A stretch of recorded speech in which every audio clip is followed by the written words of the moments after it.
the story is incredible, but I must also say, that's the first time I've ever seen journalists ask the Liberal government a tough question since Justin Trudeau became Prime Minister. It's a good point, Ezra. I was thinking the same thing. You know, good for those journalists for actually raising this question, because all week in the House of Commons, there's been this apparent contradiction. The Trudeau government is both blaming a conspiracy of rogue political actors in India for the invitation to the terrorists, but also their own MP has taken responsibility. He's resigned from some honorary caucus chair that he had. So how are these two things both true at the same time? Yeah.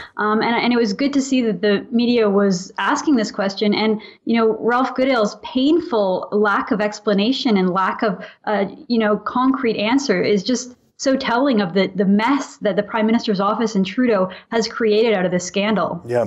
You know, I don't have a lot of time for Ralph Goodale. I think he's been a disaster on the open borders immigration file, for example.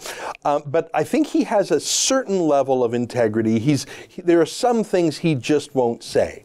And he was asked impossible questions. And I know it looked like he was just a fog machine. I know it looked really awful. But in a way, and I'm being sympathetic here, Candice, in a way it's because he just couldn't say something even crazier. So he said, oh, I can't talk about that. It's operation. Like, it was all BS. But in a way, it's because he just didn't want to jump into the insane conspiracy theory any deeper. I sound like I'm defending the guy. In a way, I feel bad for him because he surely didn't cook up this cockamamie explanation. And now for 4 or 5 minutes, he was pressed to explain it. Oh, man.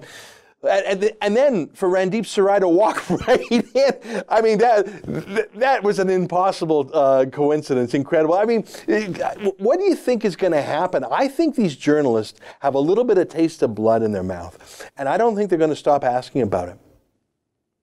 You're right. I mean, yeah, there's so much to unpack there. I mean, it was such a coincidence or karma maybe that Randeep Sarai just happened to be showing up and jumping in the same elevator with Ralph Goodale after Ralph Goodale basically just refused to categorically say, no, this MP is not a suspect of our investigation. You do feel bad for someone like Ralph Goodale, who's been around for so long. And, you know, it also raises the issue of how many, you know, career respected people in the Trudeau inner circle that are getting thrown under the bus and just completely embarrassed over this scandal. I mean, Ezra, the whole conspiracy originated with a civil servant who's supposed to be nonpartisan, an individual named Danielle Jean, who is the top national security advisor to Justin Trudeau, who was the one that PMO put up to doing this whole conspiracy. And so his reputation has been incredibly harmed. Then Trudeau doubled down on it in the House of Commons and turned it into, you know, an even more speculation and a bigger scandal. And now his poor public safety minister is having to try to explain something that basically we all know that it's a lie. They got caught in a lie very early, and now they're just digging deeper and deeper, trying to grasp at straws and come up with an explanation when everyone knows it's so plain that this was a lie that was pushed out by Trudeau's Prime Minister's office. Yeah. That's an excerpt from my daily TV show, The Ezra Levant Show. Normally it's behind a paywall, but I thought you'd like this video, so we put it on YouTube. If you want to subscribe to watch the daily show every day, including always 2 interviews a day, and I read my hate mail, just click on this screen and become a premium member.